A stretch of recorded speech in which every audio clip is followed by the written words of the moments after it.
Welcome to a new month. It's now April. I'm always really excited about Aprils because it just feels so fresh and like spring-like and everything. I'm back with a new reminders video. We're gonna be talking about some affirmations and some thoughts that you should bring with you throughout the whole month and hopefully the whole year. So the first reminder that I have for you today, or the first affirmation, is I love to be loved. And I say this so often, I love to be loved. All right, and there's nothing wrong with that. That doesn't make you needy or desperate. It actually makes you aware of your needs, and that also makes you a magnet to the love that you're looking for, right? When you constantly repeat that, that's what you think about, and that's what you attract. But you also have to get really specific with what kind of love you're talking about. But it's just a nice thing to say and to remind yourself, I love to be loved. Love follow me everywhere we go.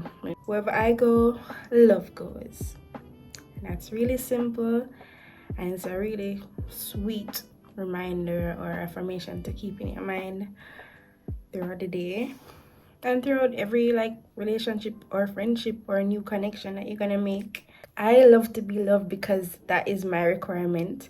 I love to be loved because love is who I am. I love to be loved because it's cold out here in the streets. I love to be loved because love is the foundation of my being. The second one is nobody gets to dictate how I feel. Only I have that privilege. So nobody gets to dictate how you feel, only you have that privilege. And that in itself is like a confidence booster.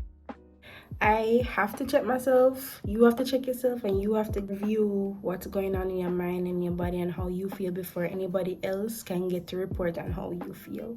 Sometimes you might run into people that will see you reacting to them in a certain way and just assume that, oh, she vexed, or oh, this kind of person, or oh, that's how she feels. She probably, people can have their assumptions, people can say whatever they want to say, but at the end of the day, you know your truth and you can speak your truth if you choose to, and it's completely up to you. That's one way you can take your power back, or you don't have to waste the energy on people that are just gonna misunderstand you anyway. That's a hard truth, and it's a good truth. And sometimes you might give a report on yourself before you actually check in with how you feel. Like, how are you? Like, when you get upset, what type of person are you? I'm gonna ask you that right now. Are you the type to get upset like right after and just blurt out anything, or just say things before you feel like you think about it? Or are you like the silent angry person like me that would like take a step back and just think about things before we actually say things? And there's different types of people, different type of way of responding to anger. But at the end of the day, it all comes down to how you respond to the things that affect you and what you say. If you step back and you're like, all right, well, this situation made me angry. Why do I feel so triggered? Why does this person trigger me? Is it an offense, or is it really something that I've been avoiding, like avoiding myself to fix? Is it really an offense, or is it that I'm running away from the consequences of my own actions? Stuff like that. We are leaving behind everything that didn't work out today, and we're making space or holding space for new possibilities tomorrow, new experiences. There's this expectation that when a month starts, everything should be perfect, we should be at our best, and it's good to hope for that, right? But for us to strictly say that no, this day has to go perfect, nothing can go wrong, that's actually more on the unrealistic side of things, because that's not leaving space for unpredictability. And you're gonna learn this, that when you don't leave space for the unpredictable, she gets angry and life happens. While that might be ideal to think that nothing will go wrong, and that it's completely in your power, it's not entirely realistic. Have you ever watched this movie? It's called Inside Out, where they have regular people, right? And inside their heads, they have emotions, right? But the emotions, they make them to be people as well. So I would be happy, and then some other person would be sad, represent sad and fear and disgust. So all of them work together in this little girl's head. Her name is Riley. And so whenever things that are like exciting they happen, they allow happiness to come and take over the dashboard, to control facial expressions to make it look happy. If she's disgusted by something, they allow the disgust lady to come over and just go ham. If she's angry or if she's fearful, they'd allow those emotions to come forward and control her. But whenever there was like sad situations, they wouldn't really allow sadness to come up because they would fear that she would ruin everything. And eventually it turned out that Riley shut down completely, and she wasn't having it with any emotion. She wasn't allowing, she just shut down her whole self, so they couldn't even control her. So that's what happens when you suppress your emotions. Eventually it leads to you just feeling out of touch with yourself, and that's not something that we want to happen.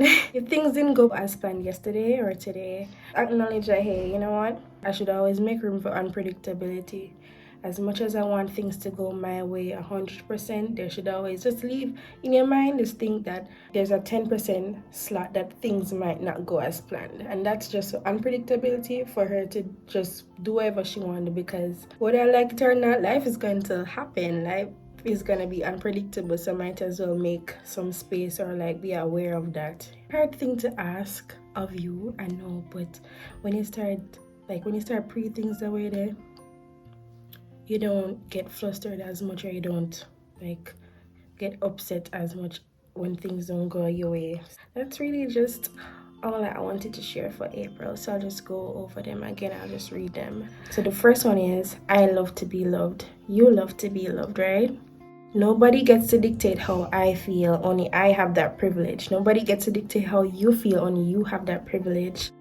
I'm leaving behind anything that didn't work out today, and I'm welcoming new experiences for tomorrow. You're gonna try and leave behind anything that didn't work out today or yesterday or last month, and you're gonna make space and you're gonna welcome new beginnings. And this is just a bonus one that I just feel like sharing as well.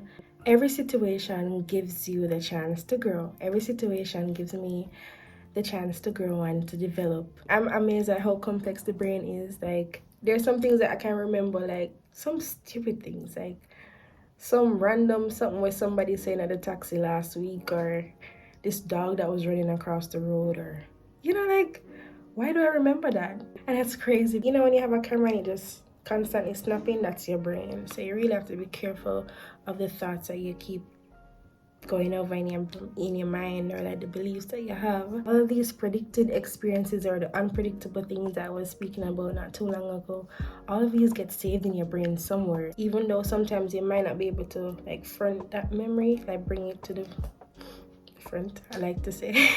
They're there and they're captured, and so if we process them carefully, they can in the end become beautiful life lessons for us. And yeah, that's why you should take your time and evaluate your experiences and accept them. And instead of finding the negative to each situation, you can find a negative, but also rewrite it with a positive. Like, oh my gosh, I just lose my money yesterday. I lose 5K yesterday. But at least I got to see my family. Like, at least I got to see my friends. At least someone brought lunch for me, or at least my friend could buy something for me, you know? So yeah, thank you so much for watching, and I hope you take these reminders into consideration. You can write them on your phone, in your notes app. And also there's this app that I really love using, and it's called the I Am app. My sister suggested it, so I'm just gonna put it right here, like a picture, and it gives you daily affirmations. So that's something you should look into. It's really nice and it's not annoying. Right, I'll see you in my next video.